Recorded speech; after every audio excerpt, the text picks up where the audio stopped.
Hi views, నా పేరు కార్తిక్ కోట. Hello అండి, నేను జోసఫ్. వ్యూస్, ఈ వీడియో మేము చేసేది ఒక చిన్న ప్రయత్నం మాత్రమే for a better society. Recently మనందరికీ తెలుసు, ఆంధ్రప్రదేశ్లో పాస్టర్ ప్రవీణ్ పగడాల మృత్యువాత పడ్డారు. చాలా దిగ్భ్రాంతికర విషయం, ప్రతి ఒక్కరు కూడా చింతించాల్సిన విషయం. కానీ సోషల్ మీడియాలో పరిస్థితి ఎలా ఉందో మీరు చూస్తూనే ఉన్నారు.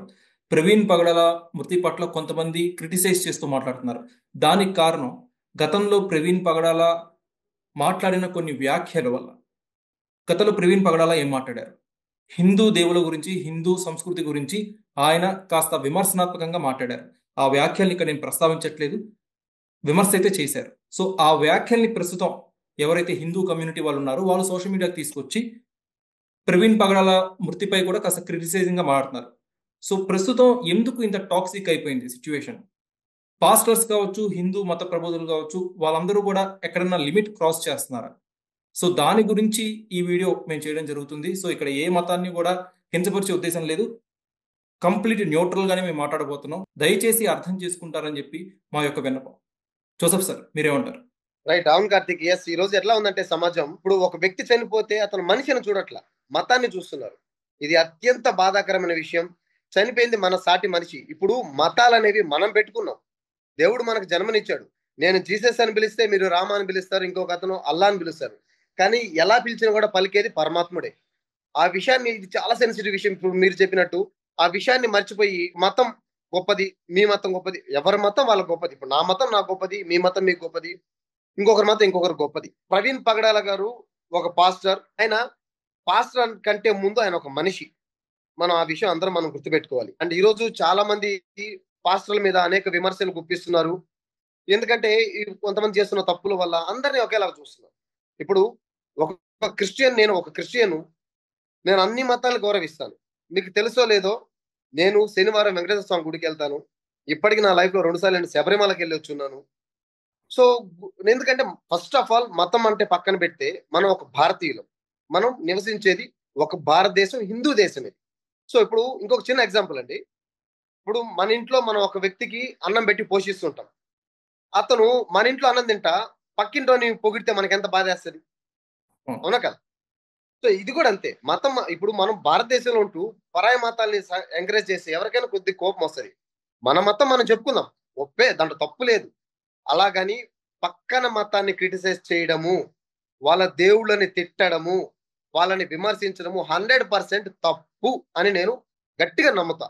అయితే ఇలా అందరూ చేయట్లేదు, కొంతమంది చేస్తున్నారు. అది హిందూ వర్గానికి చెందిన వాళ్ళు కావచ్చు, ఇస్లాం కావచ్చు, క్రిస్టియన్ కావచ్చు, ఎవరైనా సరే అందరూ ఇట్లా ఉంటారని మనం అనట్లేదు. కొంతమంది మటుకు లిమిట్ క్రాస్ చేస్తున్నారు, లైన్ క్రాస్ చేస్తున్నారు.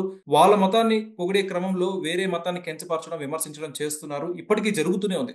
దీనికి అడ్డుకట్ట అనేది పడట్లేదు. దయచేసి మన పోలీస్ వ్యవస్థ కావచ్చు, న్యాయస్థానాలు కావచ్చు, ఈ విషయంపై ప్రత్యేక శ్రద్ధ చూపి ఎవరైతే ఇలాంటి కామెంట్స్ చేస్తున్నారో త్వరితగతిన వాళ్ళకి తగిన శిక్ష పడేలా చేస్తే ఈ మతంపై జరిగే రగడ అనేది మన భారతదేశంలో, ఎస్పెషల్లీ మన తెలుగు స్టేట్స్ లో అయితే ఆగుతుంది. నేను ఒక మతంలో ఉన్నాను, నేను ఇంకొక మతంలోకి మారాలనుకున్నాను. ఎందుకు మారాలనుకున్నా అంటే నాకేదో ఆ మతంలో కొంచెం మంచి అనిపించింది.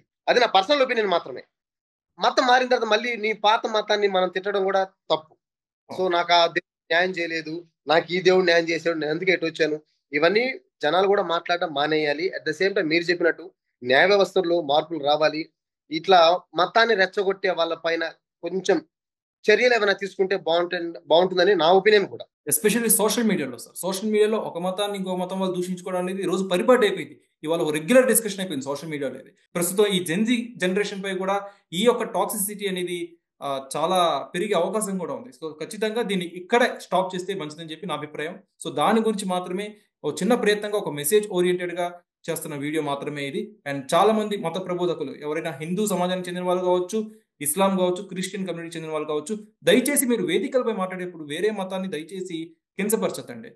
అలా కించపరచడం వల్ల మీరు బాగానే ఉంటున్నారు, కింద ప్రజలైతే ఎవరైతే ఉన్నారో, ఆ మతాన్ని ఆచరిస్తున్న వాళ్ళు ఉన్నారో, వాళ్ళు ఇబ్బంది పడుతున్నారు, వాళ్ళు కొట్టుకుంటున్నారు అకారణంగా. సో దయచేసి మీరు ప్రజల్ని రెచ్చగొట్టద్దు అనేది నా ఉద్దేశం. దయచేసి మత ప్రబోధకులకి, కార్తికే కాకుండా నేను కూడా ఒక రిక్వెస్ట్ చేస్తున్నాను.